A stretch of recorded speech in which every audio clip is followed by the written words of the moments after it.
এইমাত্র জাস্ট কাজ থেকে এলাম, আর এসেই দেখছি ওয়াইফাইয়ের রিচার্জ শেষ হয়ে গেছে।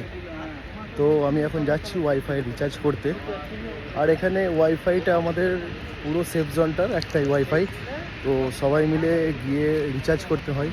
আর যেখানে যাই রিচার্জ করতে ওখানে অনেক লাইন লাগে, তো এখন গিয়ে লাইনে দাঁড়াতে হবে, তারপরে আমরা রিচার্জ করতে পারবো। তো এখানে যেমনটা তোমরা দেখছো অনেকই ঝামেলা, এখানে যে কেউ থাকতে পারবে না। তো আমরা এসে সারভাইভ করছি ঠিকই, কিন্তু ভালোই অসুবিধা হচ্ছে, তাও অ্যাডজাস্ট করে নিচ্ছি। তো প্রবাসে থাকতে গেলে তোমাদেরকেও অ্যাডজাস্ট করতে হবে মোটামুটি।